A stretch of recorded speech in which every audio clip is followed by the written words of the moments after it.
दोस्तों बॉलीवुड न सिर्फ भारत में बल्कि पूरी दुनिया में अपनी एक अलग छाप छोड़ चुका है। बॉलीवुड की फिल्में विदेशों में भी बड़े चाव से देखे जाते हैं और उसका लुत्फ उठाते हैं। रह रहकर वे भी अपने मन में बॉलीवुड में करियर बनाने के सपने संजोने लगते हैं। कहने का मतलब ये है कि दूसरे देशों के लोगों के लिए भी बॉलीवुड एक आकर्षक करियर ऑप्शन बनता जा रहा है और यही कारण है कि विदेशों से भी लोग यहाँ पर अपना करियर बनाने आते रहते हैं। ऐसे ही एक विदेशी अभिनेत्री है जो बहुत ही कम समय में बॉलीवुड में अपना एक मुकाम हासिल कर लिया है और उस अभिनेत्री का नाम है नोरा फतेही। जी हाँ दोस्तों, नोरा फतेही वो अभिनेत्री हैं जो कनाडा से आकर बॉलीवुड में नाम कमाने में कामयाब हुई हैं। लेकिन क्या ये कामयाबी उसके रियल टैलेंट की वजह से मिला है, कड़ी मेहनत से मिला है या फिर कॉम्प्रोमाइज करना पड़ा? ये सारी ही बातें आज इस वीडियो में हम आपको बताने वाले हैं, तो वीडियो को एंड तक जरूर देखिएगा। दोस्तों नोरा फतेही एक बैले डांसर है और फिल्मों में नंबर डांस करने के लिए काफी फेमस है। जन्म की अगर बात करें तो इनका जन्म 6 फरवरी 1992 को कनाडा में हुआ था। वैसे नोरा का पूरा परिवार मूल रूप से मोरक्को का रहने वाला है, लेकिन उसका परिवार मोरक्को से निकलने के बाद कनाडा में शिफ्ट हो गया था। नोरा के पिता एक बिजनेसमैन थे। नोरा जब 10-11 साल की थी तभी उसके माता पिता का डिवोर्स हो गया था। नोरा का एक छोटा भाई भी है। नोरा की स्कूलिंग कनाडा से हुई थी और उसने सिर्फ 12वीं कक्षा तक ही पढ़ाई की है। 12वीं कक्षा के बाद नोरा ने कॉलेज में एडमिशन तो लिया था, लेकिन उसने कॉलेज बीच में ही ड्रॉप कर दिया था। नोरा बचपन से ही अभिनय के क्षेत्र में आना चाहती थी और यही कारण था कि उसने अपनी पढ़ाई बीच में ही छोड़कर एक्टिंग के लिए ट्राई करना शुरू कर दिया था। लेकिन नोरा को न तो एक्टिंग आती थी और ना ही उसे डांस आता था। यही वजह था कि उसे अपने देश कनाडा में एक्टिंग में कोई मौका नहीं मिला। लेकिन उन्हीं दिनों नोरा मॉडलिंग में छोटे छोटे असाइनमेंट करने लगी थी। इसके बाद में नोरा को लगा कि उसे एक्टिंग में जाना है तो डांस सीखना ही पड़ेगा। इसके बाद नोरा ने सोशल मीडिया के सहारे बिना किसी ट्रेनिंग के खुद ही डांस सीखना शुरू कर दिया। जिस समय नोरा कनाडा में मॉडलिंग किया करती थी तभी वो एक्टिंग में हाथ पैर मार रही थी। तभी उसकी मुलाकात हुई थी एक पाकिस्तानी एजेंट से। वो पाकिस्तानी एजेंट विदेशी लोगों को बॉलीवुड में काम दिलवाने का काम किया करता था, यानी वो बॉलीवुड का एजेंट था। बहुत कम लोगों को पता होगा कि विदेशों में कई ऐसी एजेंसियां एक्टिव हैं जो लोगों को बॉलीवुड में काम दिलवाने का काम करती हैं। एजेंसियां सिर्फ पाकिस्तान ही नहीं बल्कि कई देशों के लोग वहां के लोगों को भारत भेजने का काम कर रही हैं और इन विदेशियों के बॉलीवुड में जुगाड़ होते हैं। इसलिए छोटे बजट की फिल्मों में इन विदेशी लड़के लड़कियों को ब्रेक दिला देते हैं। इससे उनके पैसे भी बन जाते हैं और तो विदेशी लड़के लड़कियां हैं वो भी इन पर आसानी से भरोसा कर लेते हैं।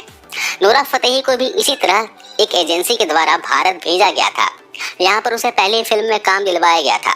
नोरा की पहली फिल्म थी रोर टाइगर सुंदरवन, जो कि 2014 में आई थी। हालांकि ये छोटे बजट की फिल्म थी, लेकिन पहली फिल्म में काम दिलवाने के बाद उस एजेंसी का काम पूरा हो गया था।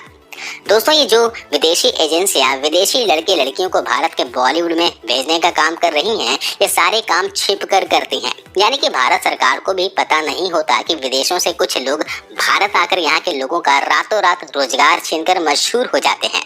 भारत सरकार को क्यों नहीं पता होता, इसका भी वजह है। दोस्तों विदेशी जब बॉलीवुड में पूरी तरह नहीं जम जाते तब तक वो ये नहीं बताते कि उन्हें किसी एजेंट कंपनी जो कि विदेशी में छिप कर चलाई जा रही है उनके द्वारा भारत भेजा गया है।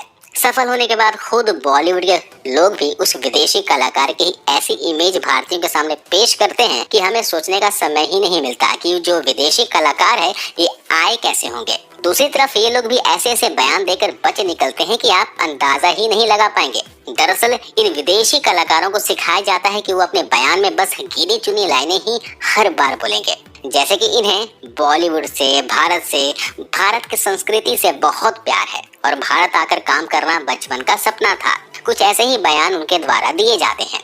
जैसे कि मैं अगर नोरा फतेही की बात करूं तो जब भी इनसे पूछा जाता है कि वो भारत क्यों आई हैं, क्या बॉलीवुड में काम करने क्यों आई हैं या फिर यहाँ इसे कौन लेकर आया है, तो कभी भी ये नहीं कहती हैं कि उसे किसी एजेंट या फिर एजेंसी के द्वारा पूरी योजना के साथ में भारत भेजा गया था ताकि वो यहाँ आकर अपने करियर के नाम पर गंदगी फैला सके। बल्कि ये सिर्फ यही कहती हैं कि इसे बचपन से ही भारत से बहुत प्यार था। बॉलीवुड की फिल्में वो देखा करती थी जिसके बाद बॉलीवुड उनके दिल में बसने लगा था और इसलिए वो भारत में अपना करियर बनाने आ गई हैं। असली वजह को पूरी तरह से छिपा दिया जाता है। जितने भी पाकिस्तानी कलाकार भारत आए हैं वो ज्यादातर एजेंटों के द्वारा ही बॉलीवुड में भेजे जाते हैं। नोरा को एजेंसी की तरफ से जो पहली फिल्म मिली थी वो फ्लॉप हो गई। इसके बाद एक और हिंदी फिल्म में नोरा ने काम किया और वो फिल्म थी मिस्टर एक्स। इसमें एक छोटा सा रोल उसे मिला था, लेकिन ये फिल्म भी फ्लॉप साबित हुई। इसके बाद नोरा को फिल्मों का कोई ऑफर नहीं आया, लेकिन उसे फिल्मों में आइटम डांस करने के लिए ऑफर जरूर आने शुरू हो गए थे, जिनमें हिंदी ही नहीं तेलुगु, तमिल और मलयालम फिल्में भी शामिल थी। ये फिल्में थी टेम्पर, बाहुबली, किक 2 जो कि तमिल भाषा की फिल्में थी। नोरा डांसर तक ही सीमित होती जा रही थी। साल 2015 में नोरा को बिग बॉस के सीजन 9 में बुलाया जाता है और बिग बॉस के घर में 84 दिनों तक रहकर भी आती हैं। इसके बाद नोरा को थोड़ी बहुत प्रसिद्धि तो मिली, लेकिन फिल्मों में काम तब भी नहीं मिलता था। साल 2016 में नोरा ने सिर्फ 2 फिल्मों में ही काम किया था, वो भी आइटम सॉन्ग पर। एक हिंदी फिल्म थी और दूसरी तेलुगु फिल्म थी। इसके बाद साल 2017 में नोरा को बिल्कुल भी काम नहीं मिला। उस साल एकदम वो फ्री बैठी रही। उसी दौरान नोरा की मुलाकात हुई थी टी सीरीज कंपनी के मालिक भूषण कुमार से। भूषण ने इसे पहला एल्बम सॉन्ग दिया था जो कि हार्डे संधू का गाना था, लेकिन उसे टी सीरीज के बैनर ने रिलीज किया था। इसी पहले गाने से भूषण कुमार और नोरा फतेही का मिलन हुआ और इन दोनों की दोस्ती बढ़ती चली गई और दोनों ने एक साथ में कई एल्बम गाने में भी काम किया। इसके बाद भूषण कुमार ने नोरा फतेही के करियर को संवारने की जिम्मेदारी उठा ली। बाद में टी सीरीज के भूषण कुमार ने नोरा को अपनी एक फिल्म सत्यमेव जयते में भी एक आइटम डांस करने के लिए दिया था। सत्यमेव जयते का दिलबर सॉन्ग इतना बड़ा हिट साबित हुआ था कि पहली बार नोरा को इंटरनेशनल लेवल पर प्रसिद्धि मिल पाई थी। इसके बाद भूषण कुमार ने नोरा को और भी कई आइटम डांस में काम दिया और दिलवाया। नोरा धीरे धीरे पॉपुलर होती जा रही थी, उसकी दबी हुई इच्छाएं भी बढ़ती जा रही थी।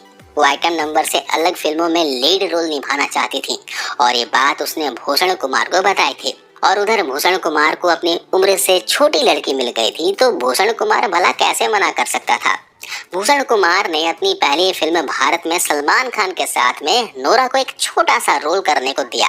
फिल्म देख के साफ पता चलता है कि इसे एक्टिंग बिल्कुल भी नहीं आती है, लेकिन नोरा अपने आप को बॉलीवुड की दूसरी कैटरीना कैफ समझ चुकी थी और फिल्मों के लिए एक्टिंग पर ज्यादा जोर देने लगी थी। और इस काम में उसकी मदद कर रहा था भूषण कुमार, जिसने अपनी फिल्म भारत के बाद बाटला हाउस में भी इसे एक छोटा सा रोल करने को दिया था। नोरा भारत में एक प्रसिद्ध अभिनेत्री बनने आई है और यही कारण है कि उसने भूषण कुमार को अपने चुंगल में फंसा रखा है। भूषण कुमार भी इसे अपनी फिल्मों में छोटे छोटे रोल देकर अपने करीब रखने के जुगाड़ में लगा हुआ है। बाटला हाउस के बाद में स्ट्रीट डांसर 3D और भुज में भी ये नजर आई थी। ये सारी फिल्में जिनका मैंने नाम लिया है, ये सारी की सारी भूषण कुमार की ही फिल्में थी। इसके अलावा अभी जो सत्यमेव जयते 2 आई थी, उसमें भी ये दिखाई दी थी। आप में से कई लोगों ने सत्यमेव जयते 2 देखी भी होगी। वो दोस्तों टी सीरीज की ही मूवी थी। नोरा भारत में रहकर जल्द से जल्द एक बड़ी अभिनेत्री बनना चाहती हैं और वो ढेर सारे पैसे कमाना चाहती हैं। आइटम डांस और छोटे छोटे शोज के अलावा वो प्राइवेट पार्टीज में भी जाती हैं, जिससे वो बहुत सारा पैसा कमा सके। नोरा यहाँ भारत में सिर्फ 2 ही उद्देश्य से आई है। एक तो भारत की लड़कियों के अंदर अश्लील मुंह वाला डांस डालने और दूसरा अंधाधुंध पैसा कमाने। उसे कोई फर्क नहीं पड़ता कि वो पैसे कैसे कमा रही है। नोरा ने अपने लगभग सभी बॉडी पार्ट की सर्जरी करवा रखी है ताकि वो अपने आप को अट्रैक्टिव कर सके और भारत की हर लड़कियां उसकी जैसे फिगर की चाह में बहकती जाए, और ऐसा देखा भी गया है। दोस्तों नोरा आज तक जितनी भी सर्जरी करवाई है उसे लोगों ने काफी ज्यादा ट्रोल भी किया है और जो कि मीडिया में भी आ चुका है। नोरा डांसिंग स्किल के अलावा या यूं कहें कि कमर मटकाने के अलावा कोई भी दूसरा टैलेंट इसके अंदर नहीं है, लेकिन फिर भी उसे लोगों के ऊपर ऐसे थोपा जा रहा है जैसे कि वो कितनी बड़ी टैलेंटेड लड़की है। नोरा फतेही सिर्फ एक छोटा सा डांसर है, उससे ज्यादा कुछ भी नहीं। नोरा अपने आप को खबरों में बनाए रखने के लिए जानबूझकर उल्टे सीधे हरकत करती रहती है और उसने अपना PR बहुत ज्यादा स्ट्रॉन्ग बनाए रखा है। नोरा का एक वीडियो एक बार काफी ज्यादा वायरल हुआ था जिसमें नोरा अपने एक्टर के साथ में काफी ज्यादा वल्गर डांस कर रही थी। इस वीडियो के बाद भी नोरा को काफी ज्यादा लोगों ने ट्रोल किया था, लेकिन नोरा को कोई पछतावा नहीं था क्योंकि वो तो हमें वही दिखा रही थी जो बॉलीवुड की सच्चाई है। इसके अलावा ऐसे ही एक वीडियो नोरा और टेरेंस के साथ आई थी जिसमें टेरेंस नोरा के हिप्स पकड़कर उसमें अश्लीलता के साथ हाथ मारा था। नोरा के रिलेशनशिप के बारे में बात करें तो उसका नाम 2-3 लोगों के साथ में जुड़ चुका है। बिग बॉस में काम करते समय सबसे पहले नोरा का नाम जुड़ा था प्रिंस नरूला के साथ, लेकिन इन दोनों का अफेयर कुछ ही महीने तक चला, लेकिन फिर टूट गया। इसके बाद नोरा की लाइफ में आया अंगद सिंह बेदी, जो कि अब नेहा धूपिया का पति है। इन दोनों का रिश्ता भी टाइम पास के जैसा साबित हुआ और जल्दी ही टूट गया। 2018 में नोरा की लाइफ में आया था एक बॉडी बिल्डर वरिंदर सिंह घुमन। वरिंदर के साथ नोरा का रिश्ता 6 महीने तक ही चला था। उसके बाद अभी तक नोरा बॉयफ्रेंड के साथ में मीडिया में नहीं आई है। तो दोस्तों, अभी के लिए बस इतना है।